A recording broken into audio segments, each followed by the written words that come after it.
I have your last question up here in the balcony over on your left. Thank you. The U.S. is currently holding I believe the latest figure I saw, a $10 trillion debt, and that's before any of these bailout packages take effect. Is there any chance of ever paying that off? And how large an encumbrance is that in becoming or remaining competitive in the world markets? Not an easy question to answer, but let me give you some broad brush strokes. The fact is, we all have debt. The real question is not how much debt we carry. It is our ability ultimately to either grow our income ability to cover it or to create other sources of revenue to offset it. So while I agree that $10 trillion worth of debt is pretty daunting, especially given that it was only $5 trillion before the Bush tax cuts, I do think that one of the first and most significant initiatives that the Obama administration could make is in fact this idea of energy self-sufficiency. Because not only will that create thousands of jobs, building everything from wind turbines to grants for research and development in all sorts of areas, but it will also energize this economy to become a world leader in exporting the technology that we will develop to help ourselves. And after all, it's a matter of your income versus your liabilities. If we look at our liabilities and don't have an income strategy, then the reality is that debt is going to bury us. If we have a growth and income strategy, which says not only are we going to create wealth at home, but we are going to create wealth abroad, then we have the chance to say, okay, we're going to go from 10 trillion to 14 trillion. But that 14 trillion will increase our gross national product by a sufficient percentage to give us a better chance to pay off the 14 than we had to pay off the 10. That, I think, is the answer.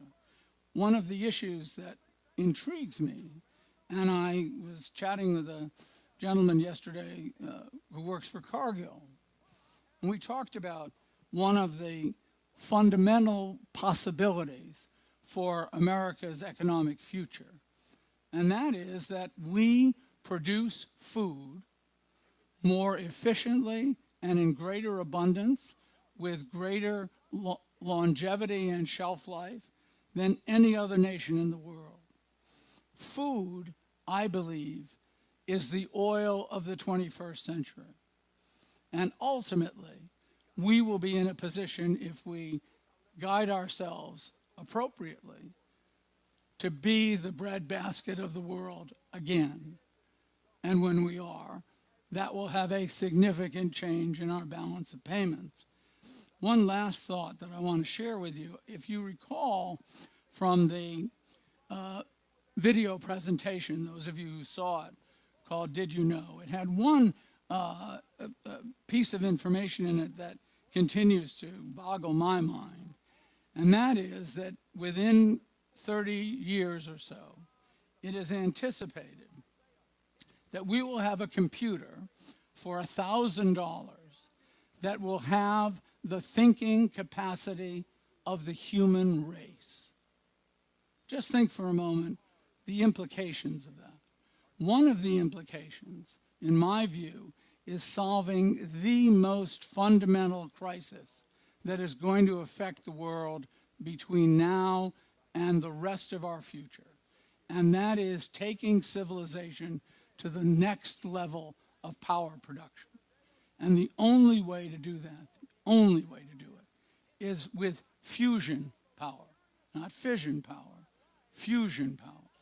We've been wrestling with how to do it for years. There are tremendous technological challenges, but I suggest that as that computing capacity increases, the ability to solve that problem decreases. And once we do, the oceans are our source of energy. Once that happens, I think we will enter a millennium that will be totally unforeseen, and we will have the chance to be the best that we ever thought we could become. For those of you who did not get a chance to answer questions, I'll be around, and feel free to collar me and take me aside, and I'll be glad to answer any questions that you have to the extent that I can. And I'm tremendously grateful for all of you who came today. We will be having one more lecture tomorrow, and I invite you all to join me. Thank you very, very